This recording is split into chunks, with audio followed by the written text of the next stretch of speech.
বাস্তবসম্মত বাজেট, যেটি নিয়ে আমি পড়াশোনা করে খুব নেতিবাচক সমালোচনা করার মতো খুব বেশি কিছু পাই নাই। তো আমার মন্ত্রণালয়ের বাজেট গত বছরের চেয়ে একটু হলেও কমেছে। এক ধাক্কায় স্বাস্থ্য খাতের বাজেট দ্বিগুণ করা হয়।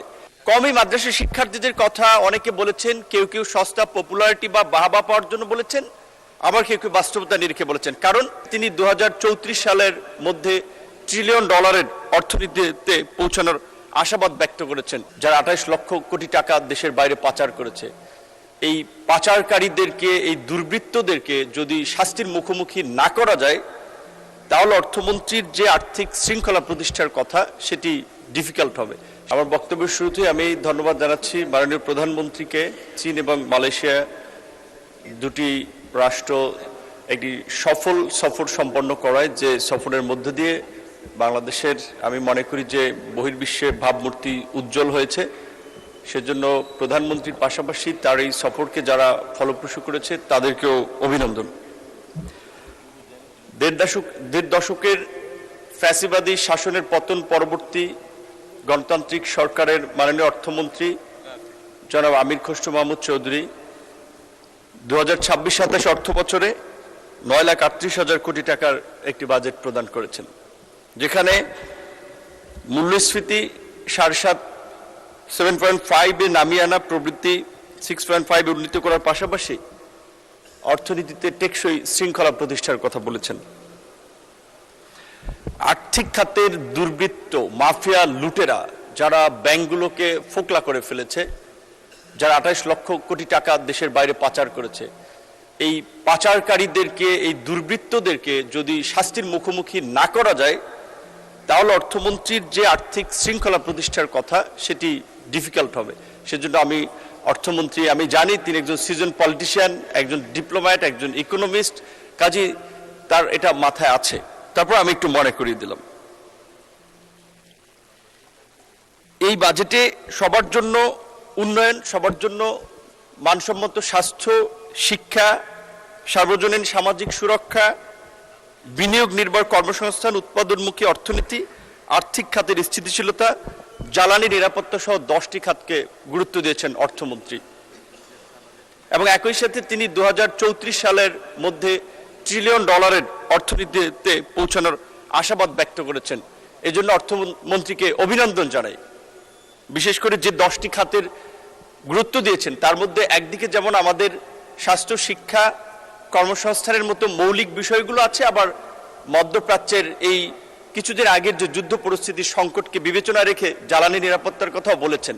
নিশ্চয়ই এটা মাননীয় প্রধানমন্ত্রীর, আমরা বলতে পারি যে তিনি তার বাংলাদেশের দীর্ঘ নির্বাসিত জীবন শেষে যখন এসেছিলেন, তিনি যখন বাংলাদেশের মাটিতে পা রেখে সেই পূর্বাঞ্চলের এই 300 ফিটে ঐতিহাসিক একটি জনসমুদ্রের মাঝে বলেছিলেন, আই হ্যাভ এ প্ল্যান।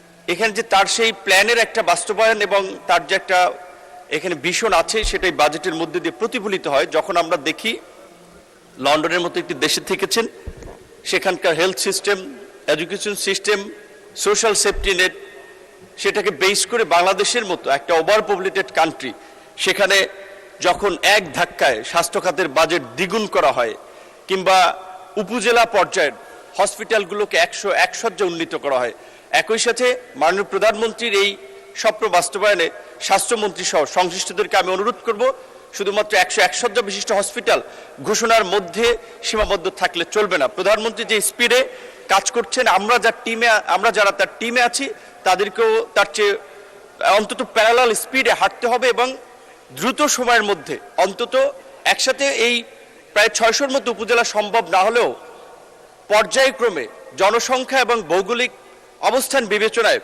যেন উপজেলা পর্যায়ের হসপিটালগুলোতে ডাক্তার, প্রয়োজনীয় জনবল, যন্ত্রপাতি, অবকাঠামো যেন দ্রুত সময়ের মধ্যে নিশ্চিত করা হয়।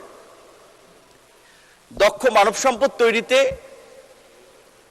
কর্মমুখী শিক্ষাকে প্রাধান্য দিয়ে প্রযুক্তির সম্প্রসারণের মাধ্যমে শিক্ষকদের প্রশিক্ষণ এবং বাংলা, ইংরেজির পাশাপাশি তৃতীয় একটি ভাষা শিক্ষার গুরুত্ব প্রধানমন্ত্রী এর আগেও তার নির্বাচনী ইশতেহারের প্রোগ্রামে বলেছেন, আমরা শুনেছি। কমই মাদ্রাসা শিক্ষার্থীদের কথা অনেকে বলেছেন, কেউ কেউ সস্তা পপুলারিটি বা বাহবা পাওয়ার জন্য বলেছেন, আবার কেউ কেউ বাস্তবতা নিরিখে বলেছেন। কারণ কওমি মাদ্রাসা এটা একটি স্পর্শকাতর জায়গা, এটি নিয়ে কথা বলা, এটি নিয়ে সরকারের সিদ্ধান্ত গ্রহণ। আমরা দেখেছি অতীতের সরকার একমুখী শিক্ষার বাস্তবায়ন নিয়ে বিভিন্ন সরকার অনেক প্রতিবন্ধকতা, অনেক চ্যালেঞ্জ, বাধার সম্মুখীন হচ্ছে। সুতরাং এটি নিয়ে সরকারি দল, বিরোধী দল এবং বিভিন্ন স্টেক হোল্ডারদের সাথে যৌথ একটা ডায়ালগের মাধ্যমে আসলে কওমি মাদ্রাসা শিক্ষার্থীদের জন্য কিভাবে একটা উপযুক্ত মানসম্পন্ন কর্মসংস্থান সৃষ্টি করা যায় সেটি নিয়ে আলোচনা হতে পারে। এই বাজেটের দু তিনটি দিক নিয়ে অনেকেই সমালোচনা করছেন। তার মধ্যে একটি হচ্ছে রাজস্বের লক্ষ্যমাত্রা 6,95,000 কোটি টাকা, ঘাটতি বাজেট 2,34,000 কোটি টাকা। প্রকৃত অর্থে অর্থমন্ত্রী, আমি জানি উনি যে ভিশন থেকে এই লক্ষ্যমাত্রা নির্ধারণ করছেন, ঘাটতি দিয়েছেন, সেটি পূরণ করতে তারা সক্ষম হবেন। আমি অর্থমন্ত্রীর সাথে এখানে একটি বিষয়ে দ্বিমত পোষণ করব। করমুক্ত আয়সীমা 3,75,000 টাকা রাখা হয়েছে।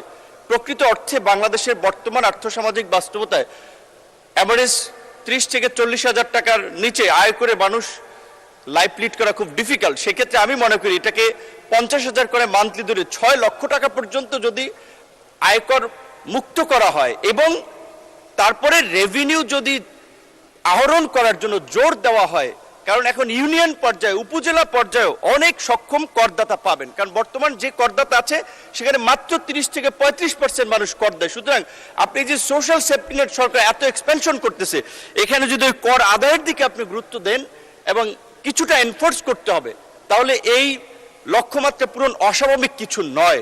তাজদি এলাকার সম্পর্কে 2-1 মিনিট বলে শেষ করতে চাই। অনেক একটা বাস্তবসম্মত বাজেট, যেটি নিয়ে আমি পড়াশোনা করে খুব নেতিবাচক সমালোচনা করার মতো খুব বেশি কিছু পাই নাই। কিন্তু আমার মন্ত্রণালয়ের বাজেট গত বছরের চেয়ে একটু হলেও কমেছে, কিন্তু সরকারের নির্বাচনী কমিটমেন্ট অনুযায়ী 1 কোটি কর্মসংস্থান বিদেশের সৃষ্টি করতে হলে স্কিল ম্যান পাওয়ার তৈরি করার জন্য আমার মন্ত্রণালয়ের মধ্যে একটু বাজেট বৃদ্ধি করানো দরকার। এটি নিয়ে আমি ওয়ারিড নই, কারণ প্রধানমন্ত্রীর সাথেও বলেছি, তিনি বলছেন যা লাগে আপনার কাজ করতে আমরা দেব, এমনকি অর্থমন্ত্রীও বলেছেন যা লাগে দেব। সুতরাং সেটি নিয়ে আমি উদ্বিগ্ন নয়। এবার